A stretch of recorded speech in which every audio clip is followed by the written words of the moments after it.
A study suggests that cultural activities like reading, listening to music, and visiting museums may slow biological aging by positively impacting health at cellular and molecular levels. 독서나 음악 감상, 미술관이나 박물관 방문과 같은 문화예술 활동을 할 경우 우리 몸의 세포와 조직 건강에 긍정적인 영향을 미쳐 생물학적 노화 속도를 늦추는데 도움이 된다는 연구 결과가 나왔습니다.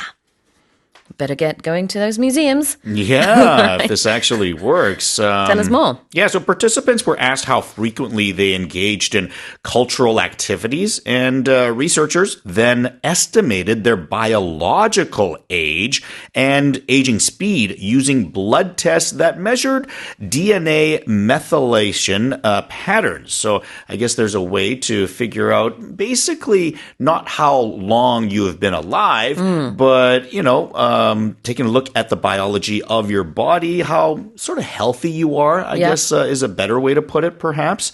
And I guess they actually do believe that some of these things, like listening to music, reading, and visiting museums, probably listening to Morning Special, hopefully. This is going to help you age slower. 그래요. 자, 이런 여러 가지 문화 활동을 하게 되면은 실제로 생물학적인 노화 속도를 늦출 수도 있다라는 연구 결과가 나온 겁니다. Slow biological aging. That's how you say it in English. Yeah, and we all age, right? Time moves in one direction, so we are physically aging, but biological aging, we're talking about, the breakdown of your cells, perhaps, where, eventually no one lives to 150 years old these days, right? So eventually we are sort of breaking down biologically. So it's saying that basically you could live beyond what other people might your same age if you're doing these things. 그래요. 이 연구는 한 3,500명 정도를 대상으로 분석한 그런 연구고요. 한 2, 3년 정도에 걸친 여러 가지 데이터를 분석을 했다고 합니다.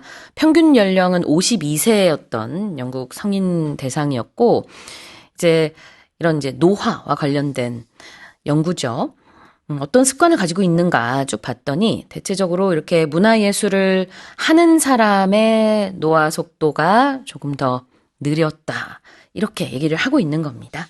자, 그래서 노화 속도, the pace of biological aging. 근데 그것을 속도를 늦추는 거니까요. Slowing biological aging. 이렇게 표현을 할 수 있겠습니다. Now, what about positively impacting something?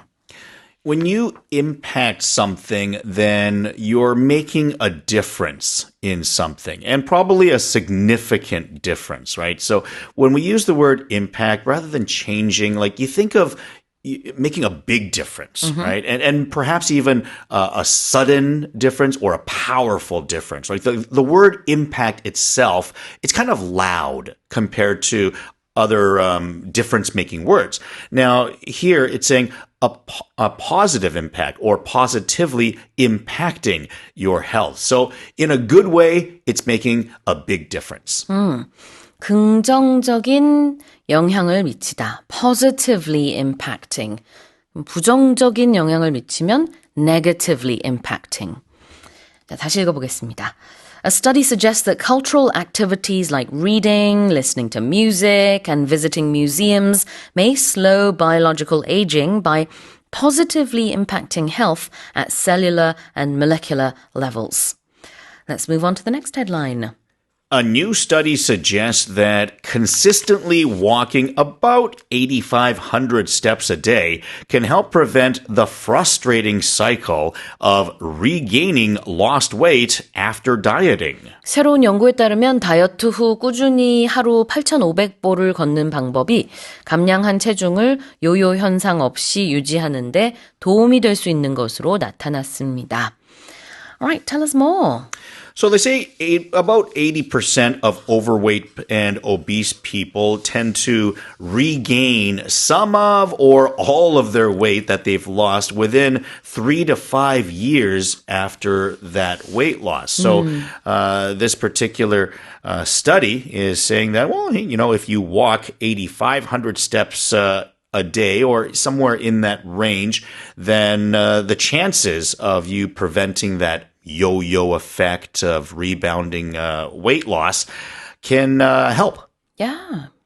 그래요. 그러니까 과체중이거나 아니면은 이제 obese인 경우에는 체중 감량을 하더라도 3년에서 5년 사이에 기존 체중 또는 이제 그와 흡사한 정도의 체중이 다시 붙는 요요 현상을 한 80% 정도 겪는다고 해요. 그런 통계는 이미 나와 있는데, 그런데 이제 하루에 8,500보 정도를 걷게 되면은 이거를 좀 방지할 수 있다고 합니다.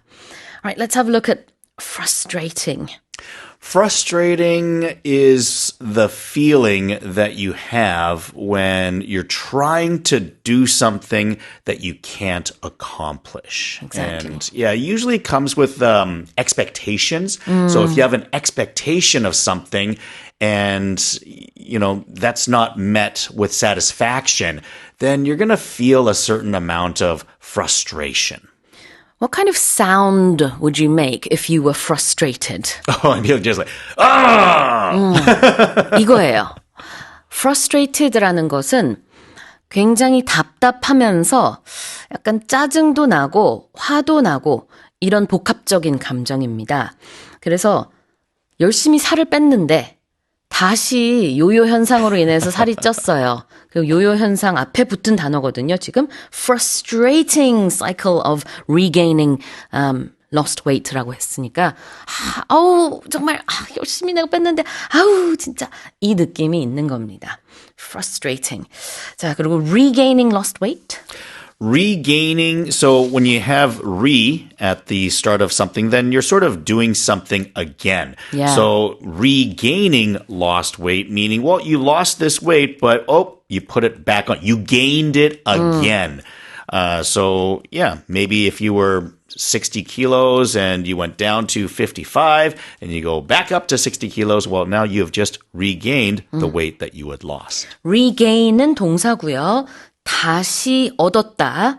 lost weight는 감량한 체중. 그래서 다시 살이 쪘다라는 뜻이겠죠. 자, 그러면 다시 읽어보겠습니다. A new study suggests that consistently walking about 8,500 steps a day can help prevent the frustrating cycle of regaining lost weight after dieting. Let's move on to the final headline. A Mexican circus performer has set a Guinness World Record for the heaviest weight lifted with the hair by a woman, hoisting 75 kilograms into the air with her braids for a spectacular 14 seconds. 멕시코의 한 서커스 공연자가 자신의 따은 머리로 75kg이 넘는 무게의 원판을 들어 올려 이를 14초 동안 공중에 띄운 상태로 유지하는데 성공하면서 머리카락으로 가장 무거운 무게들기 여성 부문의 기네스 기록을 경신했습니다. You know what the first thought was when I read this article? Mm-hmm. There's a category Exactly. for the heaviest weight lifted with the hair? I was shocked that this was even a thing. Yeah, apparently after she completed this, she also hung by her hair. So her hair supported her entire body weight as well. Like on a pole or something? What do you mean? Where was she hanging? I guess, yeah. She hung herself by her hair. Oh my goodness. So the only thing that was supporting her entire weight was actually the braids of her hair. She must have a very healthy scalp. Yes, you would imagine. And also, the hair wasn't just loose. It was actually braided. So when you do braid your hair together, you know, it's having that power of one big thing rather than many strands. Yeah, you wouldn't be able to do it with, say, my hair, for example. You know, if it's just loose hair, that's impossible. 그래요. braided hair 아시죠? 우리는 이제 레게 머리라고 하기도 하는데 그렇게 부르기도 해요, 여기서는. 그런 느낌인 거죠. 이 부문이 있다는 게 저는 좀 놀라웠어요. 그래서 여성 부문에서 이제 신기록을 세웠습니다. Yeah, and interestingly enough, so the amount of weight that she supported with her hair was 75.35 kilograms. So, the fact that this became a record, well, it's because there was a previous record before this. So someone did this before her, and that weight was 55.6 kilograms back in 2014. So she actually did 20 kilograms more than the previous record. That's a large amount or large proportion to the previous record as well. 이제 사진을 좀 설명을 해드리면은 어떤 느낌이냐면은 그 braided hair를 가지고 묶어가지고요. 그 다음에 그 아래다가 원판을 매단 모습입니다. 그래서 그게 75kg을 한 14초 동안 지탱해서 들고 있었던 거죠. 그리고 나서 그냥 나 해냈다 하면서 너무 기쁜 나머지 이제 자신의 머리를 위쪽으로 이렇게 그 바 같은 데다가 매달아서 거기에 이렇게 공중에 또 살짝 매달려 있는 그런 세레머니 같은 것을 한 건데요. 참 대단한 거죠. Let's have a look at hoisting. Hoisting is to lift something, and when I think of hoisting something as a person, I don't think of like slowly lifting something up. I think of doing something where you kind of like and then kind of like suddenly, like in a powerful way, in one big, okay, 1, 2, 3, hoist, sort of a thing, rather than sort of like, picking something up slowly. 그래요. hoist, H-O-I-S-T는 들어 올린다라는 뜻인데, 배에 sails를 hoisting 할 수도 있고요. 돛을 올린다. 아니면은 뭐 깃발 같은 것을 hoist a flag 이렇게 표현을 할 수도 있습니다. 여기서는 물론 머리카락으로 원판 75kg의 웨이트를 들어 올렸습니다. Now what about spectacular?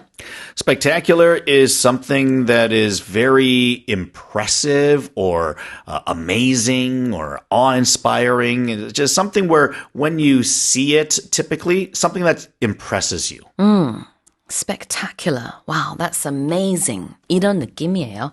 대단하다, 굉장하다라는 뜻인데 여기서는 14초 앞에 붙었어요. 그래서 무려 14초 동안이나 이 느낌을 a spectacular 14 seconds라고 한 겁니다. 다시 읽어볼게요. A Mexican circus performer has set a Guinness World Record for the heaviest weight lifted with the hair by a woman, hoisting 75 kilograms into the air with her braids for a spectacular 14 seconds. All right, well, that's it for our 5 headlines this morning.